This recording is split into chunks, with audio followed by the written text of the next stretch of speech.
Hola, muy buenos días. Bueno, más o menos me habéis insinuado de que esta semana pues no queréis trabajar mucho porque tenéis puente y lo respeto. Entonces lo que vamos a hacer es que yo os envío este vídeo, pero no tenéis que hacer ninguna actividad porque la actividad que ya os mandé ayer ya incluye todo lo que vamos a explicar hoy. Por lo tanto, nada más es enviaros el material por si queréis comprobarlo con el libro e ir añadiendo pues algunas cosillas que yo os voy ampliando, ¿vale? Vale, nos quedamos ayer en el principio de la guerra, y que venía a partir de la invasión de Polonia por parte de Hitler, en una mitad, y la otra mitad Rusia. Inglaterra sí que ya considera que Hitler ha pasado todos los límites y por lo tanto esa invasión de Polonia sí que se considera ya una declaración de guerra, y se forman los dos bandos de la Segunda Guerra Mundial. Por una parte los aliados, que serán Inglaterra y Francia, pero también países de la Commonwealth como Nueva Zelanda o Australia también, y por otro lado el eje, que ya lo habíamos comentado también ayer, que se definirá entre Roma, Berlín y Tokio, Japón, Italia y Alemania. Estamos en septiembre de 1939, Hitler ha invadido Polonia, se declara la guerra, comienza la Segunda Guerra Mundial, perdón, pero hay unos meses que parece que estén sopesando las fuerzas los dos bandos, ¿no? Mirando a ver cuáles serán las estrategias, cómo van a empezar a hacer las operaciones militares, qué va a pasar, ¿no? Y es en este primer momento que la historia se le considera una etapa de guerra de broma, porque no está pasando nada. La causa o la razón principal es que los aliados están esperando a ver qué hace Hitler. Y Francia se siente muy defendida por toda una línea que se ha establecido en la frontera entre Francia y Alemania, que es la línea Maginot, que es una línea muy militarizada, muy fortificada, y Francia considera que a través de esa línea es inexpugnable. Ya veremos que Hitler no tiene ninguna intención de acceder a Francia por esta zona. Pero Francia considera que tiene que esperar a ver qué movimientos hace Hitler antes de iniciar ningún ataque. Pues Hitler lo que va a hacer, los primeros movimientos que va a hacer en abril de 1940 es atacar países del norte, como Dinamarca y Noruega, que se anexiona, que ocupa. Es una operación, aparte de demostrar la capacidad de Hitler para ocupar territorios inmediatamente, que también es una operación muy valorada desde el punto de vista de estrategia militar. ¿Por qué? Porque son países que tienen recursos que Hitler va a utilizar, tienen minerales, tienen hierro, que Hitler utilizará para hacer armamento. Y Noruega, además, será una fuente de recursos de alimentos, de trigo, de leche, estará continuamente aprovechando los recursos alimentarios de Noruega para el ejército alemán y para Alemania. Y además será su base principal para que salgan los barcos que intentarán invadir Inglaterra. Por lo tanto, muchísimo valor estratégico de estos dos países. Cuando se ve que realmente la situación ya empieza a ser muy, muy peligrosa es a partir de mayo-junio de 1940, cuando empieza y cuando se ve en toda su extensión la táctica de la guerra relámpago, una guerra que Alemania hace de manera fulminante, muy rápida. Lo que hace es bombardear los territorios y ocuparlos antes de que esos países tengan posibilidad de defenderse. Y mediante este sistema, en un par de meses, va ocupando Bélgica, Holanda, Luxemburgo y Francia. Francia queda ocupada mediante este sistema, mediante esta estrategia en semanas. Concretamente queda ocupado todo el norte, y en el sur habrá una zona que en teoría es libre, pero que será colaboracionista de Alemania, que es la zona donde está gobernando el general Pétain, colaboracionista y que da también como un territorio que puede estar al servicio de Alemania cuando Alemania lo decida. Automáticamente también en Francia hay que decir que surgirán muchos grupos de resistencia, grupos que intentarán pues sabotear o intentarán enfrentarse en pequeña medida, en la medida que pueden, con el ejército alemán. Hay un episodio también en este momento que ha quedado como un enigma, como una situación de que no se entiende muy bien qué pasó allí por parte de Hitler, el error brutal que hizo Hitler en este pueblo. Fue un pueblo, el pueblo de Dunkerque, que estaban allí las fuerzas, el ejército inglés. Más de 300.000 hombres se encontraban allí, más de 300.000 soldados, acorralados por Hitler. Si Hitler hace un bombardeo masivo de la playa de Dunkerque, hubiese acabado con buena parte del ejército inglés. Y Hitler no lo hizo.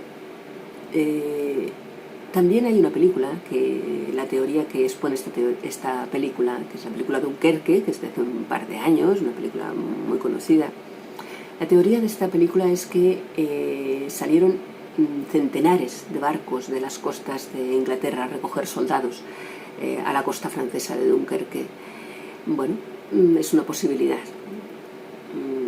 La verdad es que los soldados salieron de allí y por lo tanto no se produjo esa masacre del ejército inglés.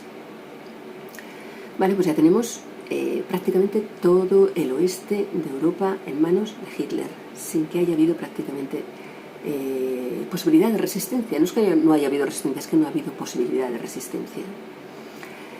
En junio de 1940 empezará el ataque a Inglaterra, la batalla de Inglaterra.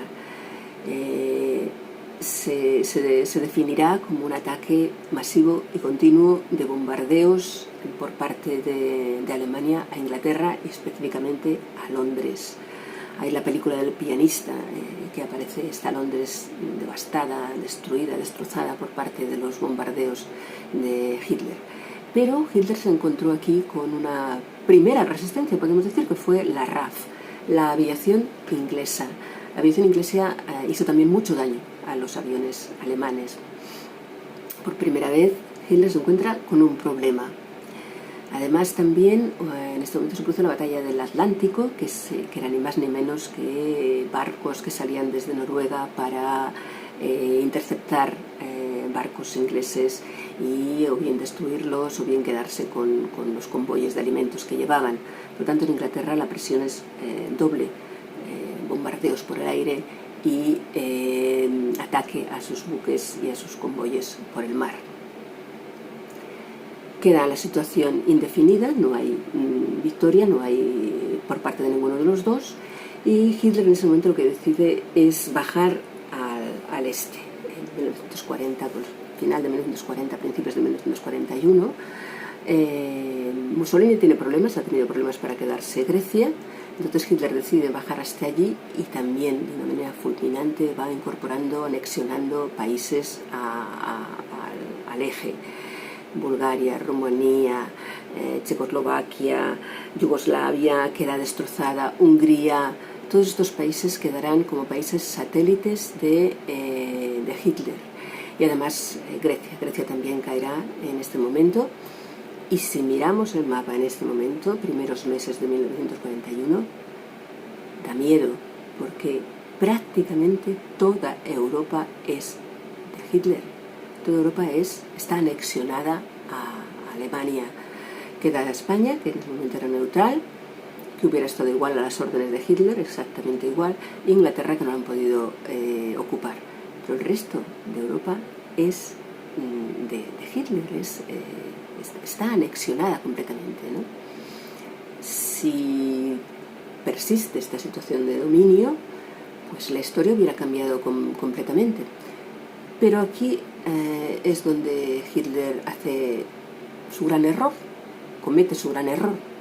Y es que como pues tenía esa conciencia, ¿no?, de que arrasaba por las zonas donde que quería anexionarse, pues considera que no tiene que respetar el pacto de no agresión con Rusia, y en junio de 1941 decide una nueva nueva operación, que es la Operación Barbarroja, para quedarse Rusia.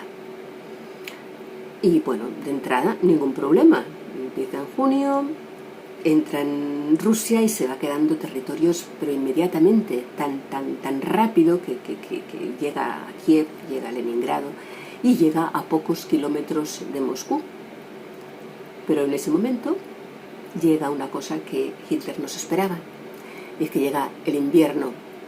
La serie de Juego de Tronos yo creo que se basó en este episodio de la Segunda Guerra Mundial, en el que la llegada del invierno fue catastrófica para Hitler, ¿no? Hitler no se esperaba que en aquel momento el invierno fuera tan terrible.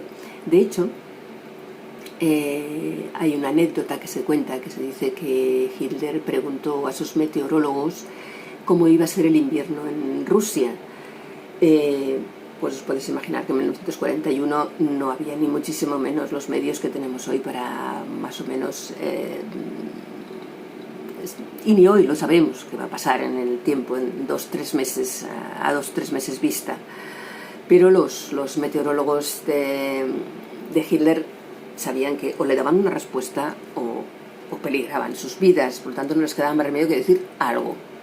Hicieron una estadística, miraron a ver qué tiempo hacía más o menos, teniendo en cuenta que cada cierto tiempo podía ser mejor o peor, y decidieron que según esa estadística, pues que en Rusia aquel año no iba a ser un invierno muy crudo.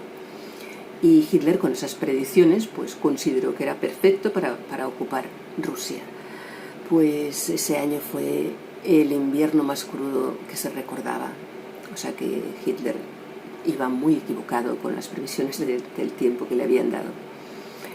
Además, otra situación que se produjo en ese momento, esta era definitiva para cambiar el curso de la guerra, fue que Japón, que se estaba quedando muchas zonas del Pacífico, islas del Pacífico las estaba anexionando, igual que había hecho Hitler en Europa, decide atacar una base americana en la ciudad, en el puerto de Pearl Harbor, que también habéis visto la película, me imagino. Este ataque a Estados Unidos también será el otro punto de inflexión que hará que cambien las cosas completamente para esta guerra. En esta guerra entran dos países que harán que las cosas sean totalmente diferentes para Hitler, y se unen a los aliados, Rusia y Estados Unidos, y a partir de aquí las cosas empiezan a cambiar. Venga, buenas tardes, que paséis buen fin de semana. Hasta luego.